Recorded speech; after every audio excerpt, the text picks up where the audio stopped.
It's 1988, and I'm 9 years old. I'm living with my mother in Savannah, Georgia, where we lived in Allen Apartments at the time. My name is Shad, and my birthplace is Manhattan, New York. I would often have dreams of going back to New York, which would let me know it's time to revisit my family. This dream of going back to the city was more like a nightmare. For some reason, the dream starts with me riding the New York City bus alone. No true destination. I sit near the back of the bus.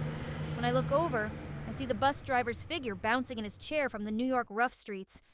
Sitting behind the bus driver is a man in a light tan trench coat and a light tan fedora. He faces straight ahead as his face is hidden by his hat shadow. I'll call him Mr. Trenchcoat. He sits with his hands in his pockets, staring out at the dark windows. The windows on the bus look like reverse tint, a square void into nothingness. I get an uneasy feeling about Mr. Trenchcoat every time I look over at him. The bus continues to cruise and shake because of the New York Street potholes. I sneak peeks watching the suspicious man in the trench coat. The bus jumps again from another bump. A sharp sound is heard scraping from the top of the bus. This time I look over at the man in the trench coat to see his reaction to the sound. There is none.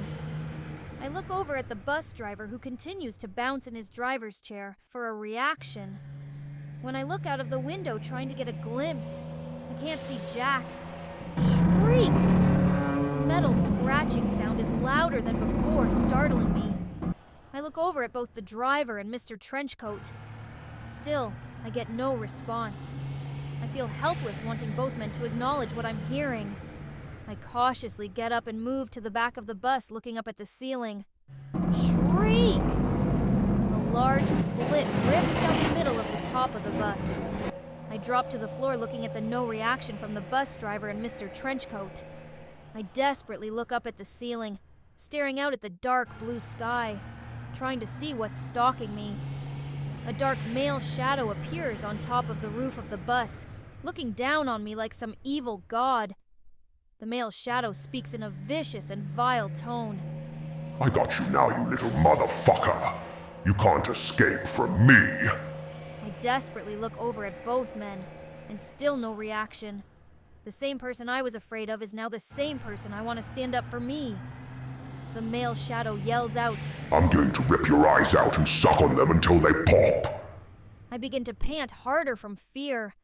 A second shadow pops up on the bus's roof, looking down on me. The shadow is more feminine.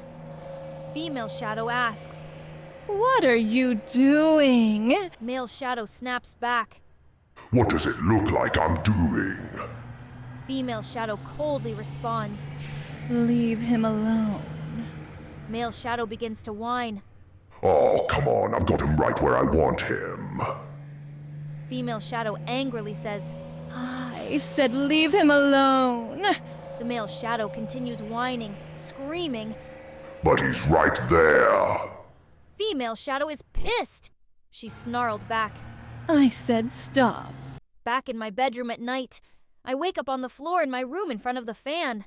The voice continues. Female shadow sounds seductively evil, saying, Let's wait until he gets older. Both shadow voices laugh. Ha ha ha ha.